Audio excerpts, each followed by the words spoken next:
What do you like to get wrapped up in? Maybe it's your favorite video game. You're so lost in the game that when mom calls you for dinner, your hands are cramped up and you realize you didn't get your homework done. Or maybe you like to get wrapped up in a great book. You turn page after page, and when you reach the end, it's way past lights out. So you're gonna be so tired tomorrow. You can even get wrapped up in a package of Christmas cookies. You take one, and another, and one more, until all the chocolatey mint goodness turns into a stomach ache. Ooh! Any good thing can go wrong when you get a little too wrapped up in it. But there's one gift we can open over and over. One gift that will never be too much. At Christmas, we realize God's greatest gift to each one of us, God's Son, Jesus. In Jesus, every wrong is made right. In Jesus, every broken thing is made whole. You just cannot get too wrapped up in celebrating Jesus' amazing love for us. When you live every day with the joy and peace that comes from following Jesus, others can see God at work in you. That's why sharing God's gift of Jesus at Christmas is an amazing way to worship God with your life. Because worship is about more than just singing loud. It's all about living loud.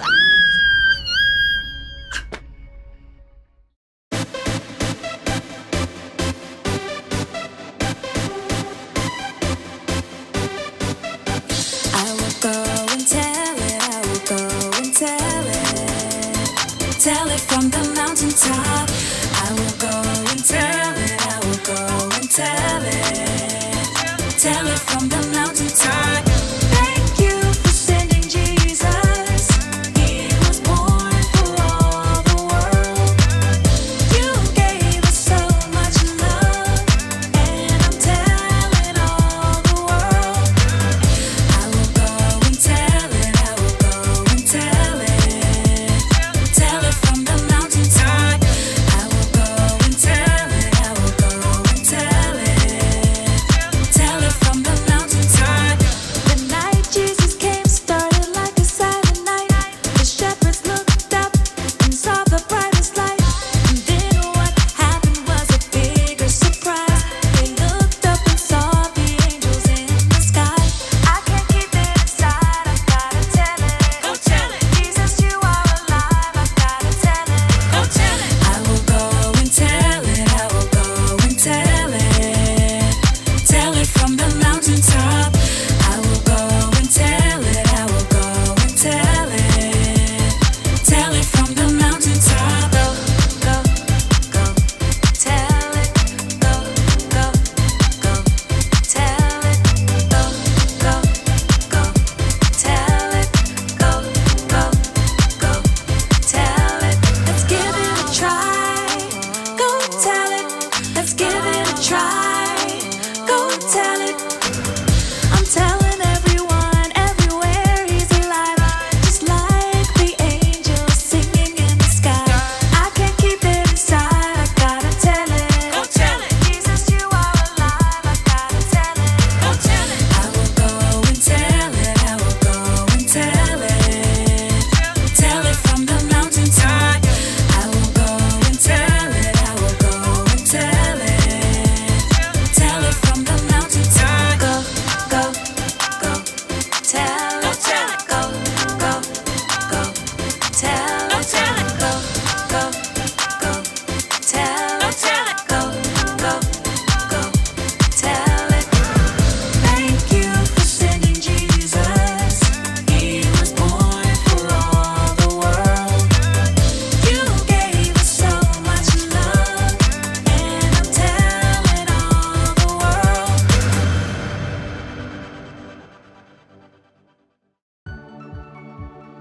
Welcome to Story Lab.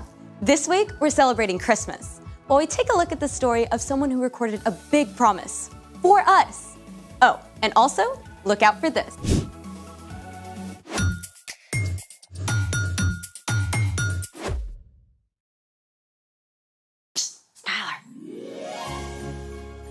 Hey, I'm Skylar. And I'm Sebastian. We're talking about Christmas, which is celebrating Jesus, God's greatest gift.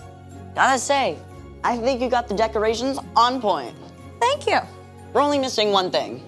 A partridge in a pear tree? I can go get one. We need snow. Yeah, but it's 53 degrees and sunny. I thought about that. We're gonna make our own snow. What do we need? The internet says that there are a lot of ways to do that. I say we should make our own recipe, then we can have a showdown. Or a snowdown. I see what you did there. I'm ready. Let's make it! For our first DIY snow, you just need 2 ingredients, cornstarch and lotion. Step 1, dump all the cornstarch in the bowl.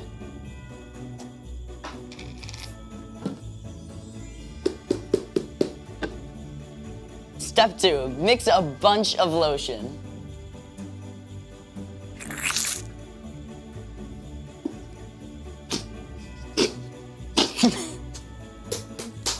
I think we got everything. Now listen closely, because the next part is extremely complex and technical. Just squish it. Wait, that's it? Yeah, I mean, you just have to mix it up for the perfect consistency for a big, fat snowball coming right at you. Ta-da! Not bad. It's snow good. But mine will be snow much better. For this next DIY snow, you're also only going to need 2 ingredients. Baking soda and shaving cream. First step, pour a box of baking soda into a bowl. Step 2, pour in the shaving cream. This is so satisfying, like cranking self-serve ice cream. With all the topping. Now, mix it up really well. This is gonna take like 2 or 3 minutes to get right, I think.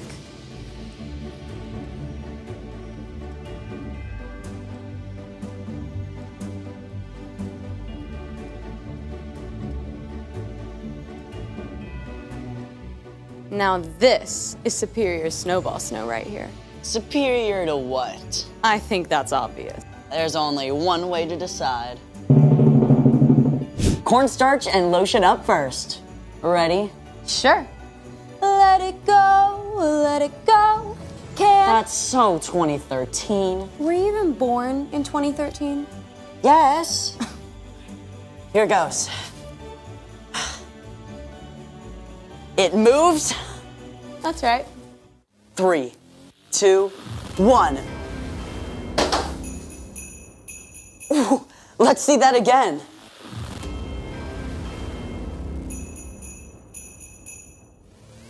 Ooh, look at that impact. I'll give it to you, that was pretty good.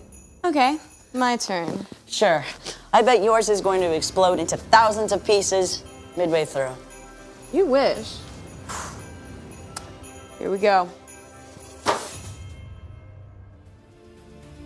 Not that bad.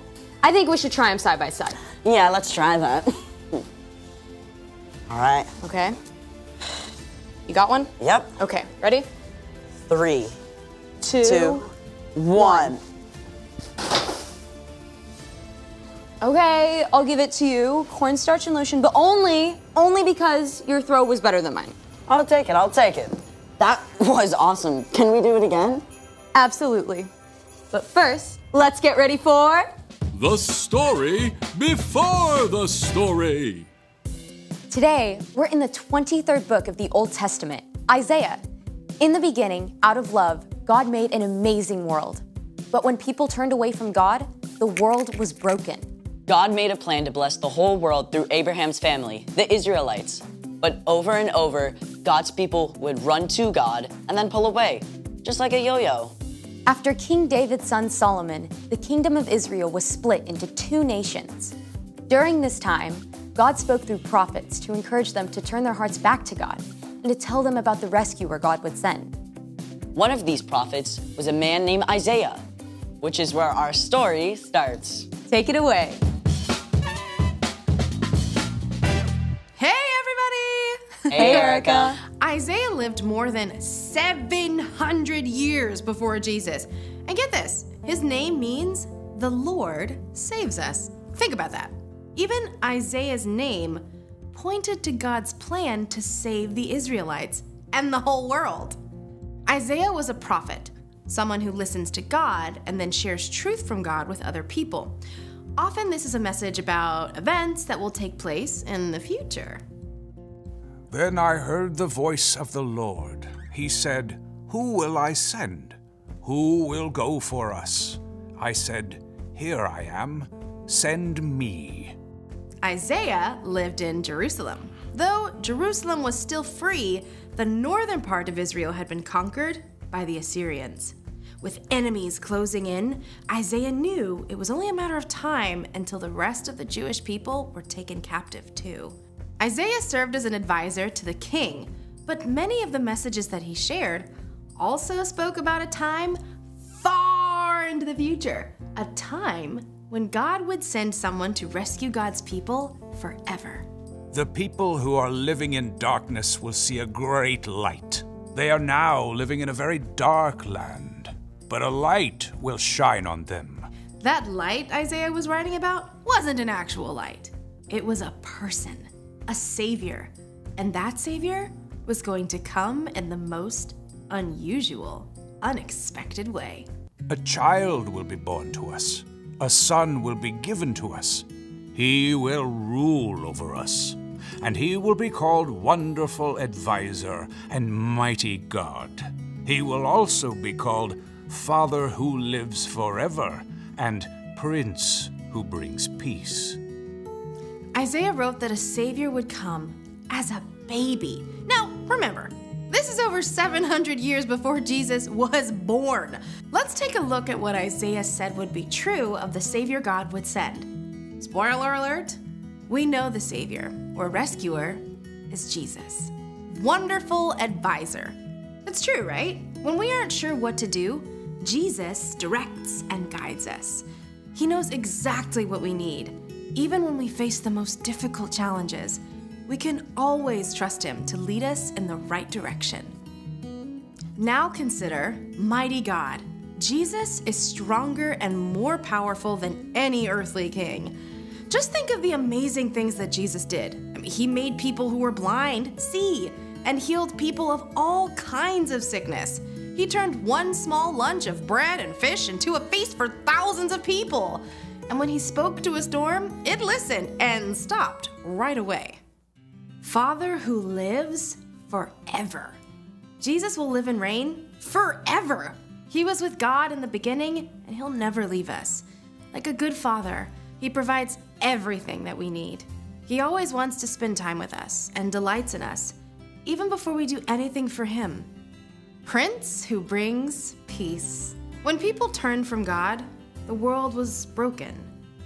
When Jesus laid down his life for us and rose again, he made peace between people and God. When we believe in Jesus and follow him, our relationship with God is restored. We can have life forever with God. In the end, Jesus will bring an end to all conflict and all wars, and in Jesus, everything that is broken will be made whole. These are amazing promises! But Isaiah wasn't finished with his picture of the rescuer God was going to send. There will be no limit to how great his authority is. The peace he brings will never end. He will rule on David's throne and over his kingdom. He will make the kingdom strong and secure. His rule will be based on what is fair and right. It will last forever. The Lord's great love will make sure that happens. He rules over all. From the very beginning, God had a plan to rescue the Israelites, right? Even when things seemed dark and hopeless, God was making a way, not just for the Jewish people, but for all of us to be saved. And it would all depend on a tiny, helpless baby. But that's a story for next time. Mind blown. I mean, it's incredible how everything came together. God's always at work, even when we don't see it. So, what's our part in this story? Glad you asked. Well, just like for the Israelites during the time of Isaiah, things can look pretty dark. We hear about terrible things happening all over the world all the time. And there are probably some things going on in your own life that don't make sense either. Maybe your best friend is moving away, or your mom just lost her job and you can tell your parents are really worried. Yeah, or you might be like my friend, where she has a condition where she has to go into the hospital every month for treatment. It's tough, and none of these things seem to make sense. But even when you can't see the way forward, remember that Jesus is our wonderful advisor. Our mighty God and Father who reigns forever. Our Prince of Peace. Exactly, and you can trust that God has a plan, and that in the end, everything that's wrong and confusing will be made right. Now that's something to celebrate. For sure. I'll see y'all next time. Bye, Erica. So here's the thing. God always has a plan. I have a plan for the rest of this snow. Hey! Thanks for joining us in the Story Lab. See you next time.